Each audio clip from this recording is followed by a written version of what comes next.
contexte bi nga xam ne moom la ñu nekkee moo tax ma jàpp ni sax irrecevabilité bi waroon nañ ko mën a soulever d'office au niveau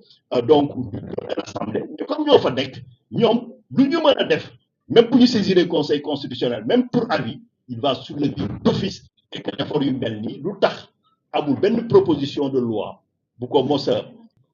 ministre Abdourahmane Diouf, donc en charge de superviseur général adjoint en charge des stratégies de la communication au niveau de la coalition. Merci.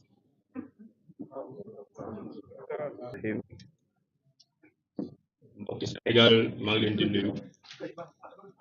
di nuyu ñëpp ñi nga xam ne ñu ngi fi toog tey di ko jiitale di ci commencé ci madame superviseur général parce que yéene waxtaane askanu Sénégal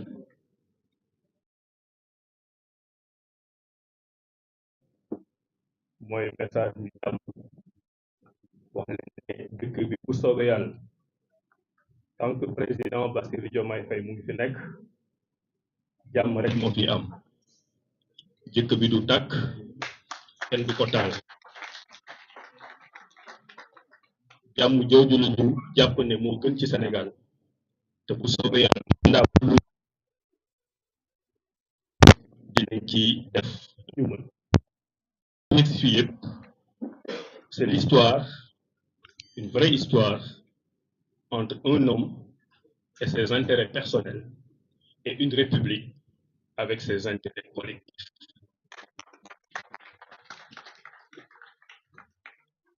Lu république teg ñooñu noonu warte teg de côté gloire personnelle loolu nag dañu jàpp ne li xew assemblée nationale fi mu nekk nii benn la ci épisode yi te mooy 5e épisode bi dinaa ci ñëw dafa bari ay épisode premier épisode l'épisode de la manipulation bu rëy bu am ci dëkk bi fii xew di xew entre 2023 ak 2024 ñu dem ba 2024 candidature président Diomaye Diakhar Faye imposé mu am ñoo xam ne dañu taxaw ci reportu élection di ko waxtaane di ko jëf ñi nga xam ne yaakaaroon nañ ne ñoom ñoo waroon nekk candidat te yàlla def li gën ci Sénégal ba nekk ñu candidat ñoom ñoo fas yéene nekkoon di wut légitimité boobu nan lañ koy wutee mooy ne maa joxoñ yàlla joxoñul waaye surtout dégg nañ ko ñu wax ko ci fan yu néew ñun bu ñu neexoon mu am report ñun ñoo choisir report bañ a am donc ñun ñoo fexe Diomaye Faye nekk président c'est rigoureusement inexact et c'est totalement faux ñi nga xam ne ñoo dox ci ñàkk report sénégalais yi ràññee nañ ci madame Aminata Touré mii toog ma wax leen nag tey loo xam ne mësu leen ko dégg wala ñu ngi koy nguur gi ma wax leen ko tey te bu ñu bëggee ñu waxtaan ci penc kooku toog dans sa cellule carcérale report élection boobu ñu doon dugg moo ko xalaat moo ko dox moo ko wax moo ko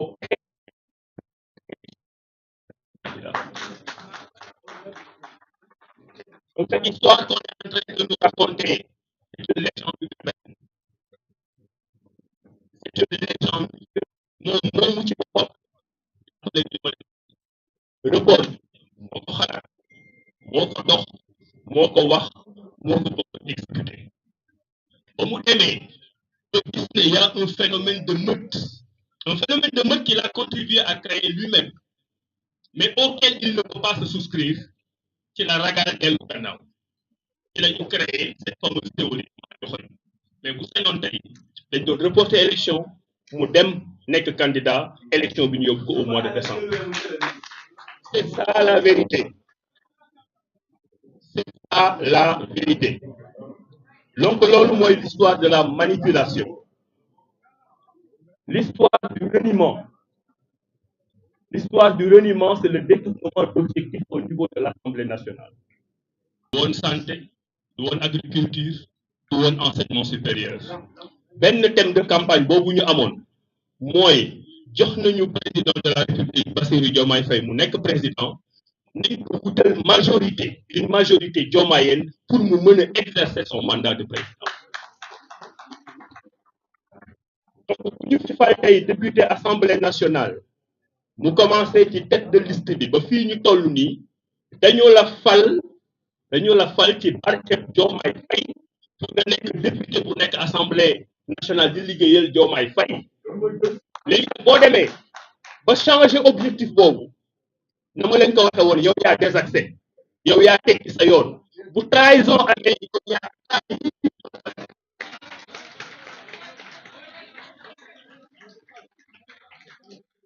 génne leen vidéo bi yëpp campagne législative yëpp fu ñu taxaw ñoom seen bopp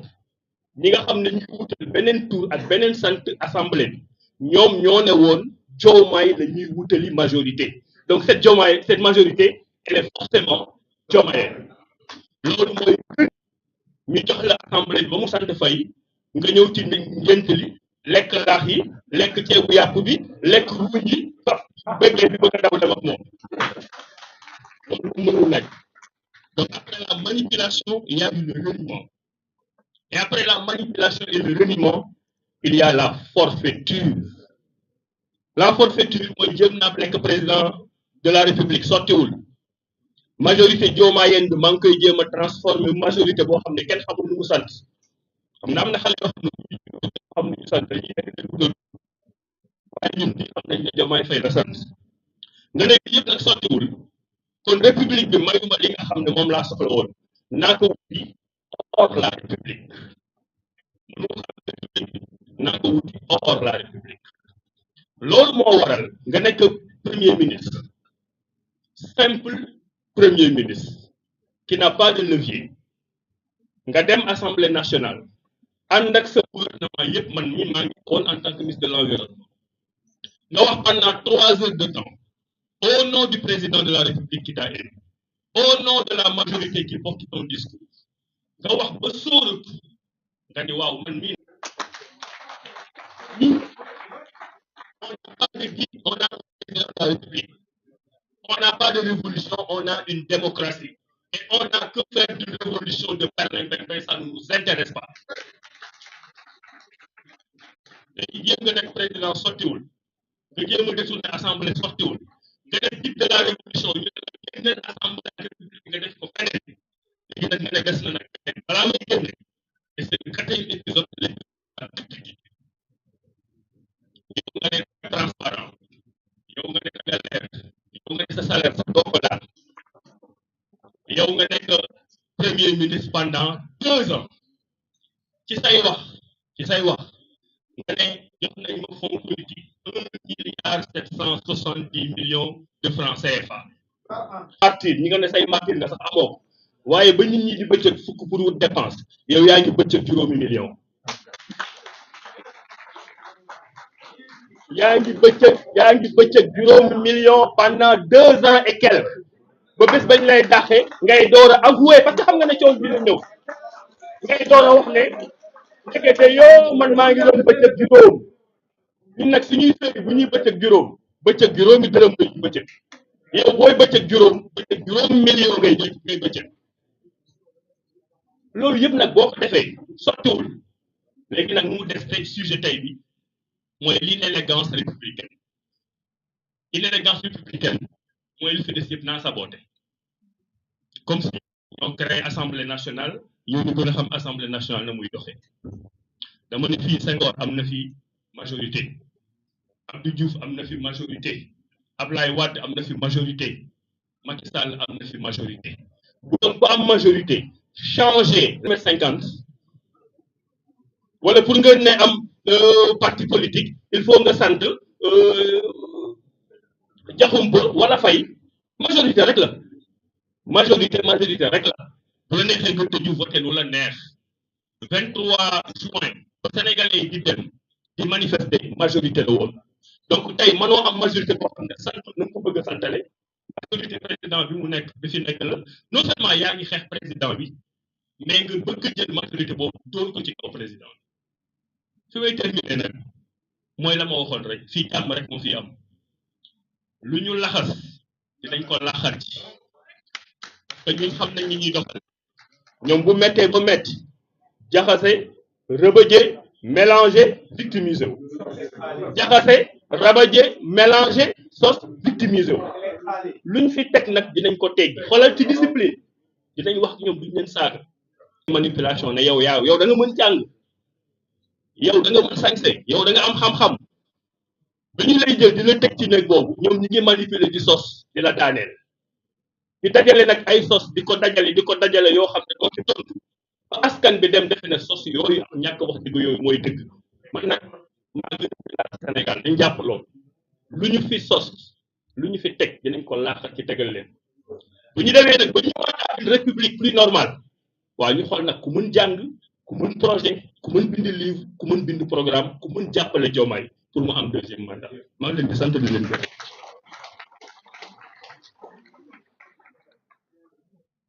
jërëjëf ministre Abdourahmane Diouf ñu ngi lay remercier ci intervention boobu ci analyse yooyu maa ngi jox ak monsieur donc Adjouma le ministre Adjouma Sow superviseur général adjoint chargé des questions électorales. Mais il y a aussi les intervenants qu'on puisse mettre un peu de français puisqu'on est avec la presse nationale et internationale également. Ce serait bien d'alterner ou l'un après l'autre parfois. Superviseur général de la coalition, Madame, Monsieur les ministres et par ailleurs superviseurs généraux adjoints de la coalition, di nuyu journalistes yi di leen jaajëfal ci seen teewaay ci ndaje bu am solo bi mën naa wax ne ci duufoon ci nag bi yëpp ñi ma jiitu ci kàddu gi daanaka wax nañ ko wala jël na donc li ñuy def barkeelu lañ koy mën a woowee ci wolof may wax ne erreur bi ñu mën a def tey mooy jàpp ne exercice médiatique bi ñuy def liñ ci jublu mooy défendre le président de la République dëgg la ci programme bi la bokk mais li ma wóor mooy suñu ko tàggoon ne ko dañuy dem défendre la daf ñuy wax bu leen dem parce que voici une personne et en nous basant sur notre expérience de plus d'une décennie bi ñu am ak moom il n'a jamais mis en avant sa propre personne. République du Sénégal ak démocratie Sénégal la mos a jiite te loolu mën nañ ko gis ci avant projet de loi yi nga xam ne biral na ko yàggul ay fan ci ginnaaw maa ngi doon wax ci benn plateau télé ba ne gulet ci histoire politique bu Sénégal ñuy def ay réforme politique te amul fenn fu ñu gis ci réforme yooyu ak dogal boo xam ne liñ ci jublu mooy dooleel le président de la République donc loolu c'est la marque d'un démocrate c'est la marque d'un républicain madame le premier ministre wax na ko tout à l'heure li xew actuellement buñ ko delloo ci histoire politique bu Sénégal dafa am benn constat bu ñuy def mooy il y a aujourd'hui une parfaite convergence de vues entre un pan de la classe politique sénégalaise et les forces vives de la nation sénégalaise loolu kenn mënu ko dindi histoire politique bu Sénégal nañ fi léegi 93 2011 am na fi 2024 yàggul à chaque fois ñu gis cette convergence entre la classe politique et les forces vives de la nation c'est parce que l'essentiel est menacé aujourd'hui c'est l'essentiel qui est menacé au Sénégal parce que l'essentiel c'est la République l'essentiel c'est la démocratie loolu moo waral suñu teewaay tey mais c'est pas de défendre un homme mais c'est de défendre des valeurs et des principes que nous partageons avec cet homme qui est le président de la République Bassirou Diomaye Diakhar Faye wax nag li nga xam ne moom la ñu nemmeeku depuis mooy il y a une tentative au Sénégal aujourd'hui d'instaurer un régime parlementaire absolu en rupture avec notre histoire politique loolu moo et qui est orchestré par ce que j'appelle moi une frange un segment du parti Pastef parce que ñiy def li sont en total contre-coup avec les valeurs, avec la promesse, avec l'idéal de base du passé bi nga xam ne moo taxoon ñu dugg ci politique ci la ñu nekkoon di ci xeex ak le président de la République. Tout à l'heure le ministre Maître Abdoulaye Tine dikk na ci wàllu histoire parce que boo leen xoolee amendement yi ñu def madame le premier ministre wax na ko tout à l'heure lenn la ci mooy c'est de li Hitler def après ñëpp xam nañ ko dafa changer les règles du jeu, instaurer un régime totalitaire. C'est le même dessin politique aujourd'hui qui est en train d'être orchestré au Sénégal. Donc, ce qui est en train d'être orchestré, c'est d'instaurer au Sénégal un passéisme politique. Moi, je régime, un régime d'équilibre des pouvoirs, un régime de déséquilibre des pouvoirs au profit du Parlement. La crise de 60, il faut trouver les causes. Parce que le Parlement était très fort. Mais jarul ñuy sori nañ dem France lan moo indi 5e république li indi 5e république c'est parce que la 4e république française était une république qui était marquée par une instabilité chronique des gouvernements. À chaque fois dañuy former gouvernement tey le même soir député yi daje voté motion de censure dans le gouvernement kenn xamul ñaata gouvernement la France am entre 1946 ak 1958 bi nga xam ne ci li De Gaulle jëlaat pouvoir moo tax keroog bi De Gaulle jëlee pouvoir bi lan la wax dafa ne benn yéene laa am mooy fexe ba pouvoir yi entre gouvernement bi exécutif bi ak législatif bi ñu rééquilibré dëgg la on ne peut pas dire que le régime politique sénégalais tire ses origines à 100% de la 5e république mais am na lu bëree loo xam ne jël na ko ci te bokk na ci mandarga yi nga xam ne bokk na ci li mu bokk ak ce régime cette 5e république mooy un régime qui prône l'équilibre des pouvoirs te tey li nga xam ne moom mooy le projet de ce segment du passé parce que dama leen woowee passé man ça idéologiquement historiquement man il ne me représente pas je me réclame de passé je me réclame de la coalition Diomaye Président parce que c'était ça la promesse de base le 24 mars 2024 te ci loolu lañ nekk ba léegi ñu jaaree ko ci loo xam ne tous les régimes politiques les régimes parlementaires ci loolu lañ ko jaaree mooy la majorité mooy ñun ñoo am majorité la majorité à pouvoir dialoguer à pouvoir travailler avec ce qu'on considère comme la minorité donc la minorité amu fi parce que li le ministre Abdourahmane Diouf wax c'est ça la vérité en novembre 2024 les Sénégalais n'ont pas voté pour un homme ou bien pour un parti politique ils ont donné une majorité au pouvoir exécutif pour réaliser les promesses électorales yi nga xam ne moom lañu def d'accord le 24 mars 2020 c'est ça la vérité et ça nous permet de revenir sur une séquence historique et d'appuyer les propos de Madame le Premier ministre sur cette histoire de chef de parti.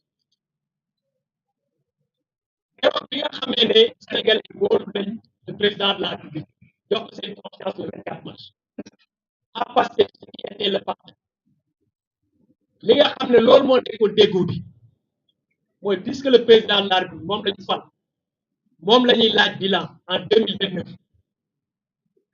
Les gars, comme le lol monde est le mandat du bureau politique. Moi, ki nga xam ne moo jiite parti Pastef mu dem ànd ak la coalition Diomaye Président ñu consulter cette majorité politique pour jàppale ki nga xam ne moom mooy le président de la République ci base boobu noonu de cette entente là ci le président sukkandiku mu démissionner de ses fonctions de secrétaire général c'est ça la vérité historique ci base boobu ak confiance boobu noonu nga xam ne am na ko ci ñi mu taxoon loolu ne leen damaa bëgg ngeen def ànd ak suñuy alliés ñu def benn sañ liggéey réew mi ci base boobu la taxaw ne ah man de léegi damay démissionner sax sama poste de secrétaire général mais ñëpp gis nañ entre 2024 ak 2026 dem nañ sax ba ne avant le 8 octobre novembre et après le 8 novembre gis nañ li xew de sorte que c'est parce que comme ni ko madame le premier ministre waxee tout à l'heure c'est la base de ce pacte de cette promesse de gouverner ensemble qui a été trahi et qui explique aujourd'hui cet amendement du président de la République qui veut également s'appuyer sur une majorité politique pour diriger dans la stabilité de ce pays. Il faut que également pour analyser la question ñu bàyyi ci xel bu baax a baax. Donc mbokk yi du ma ci sori li ma wax tout à l'heure l'essentiel a été dit c'était juste en guise de témoin de l'histoire pour parler de cette partie-là maa ngi leen di sant di leen gërëm bu baax.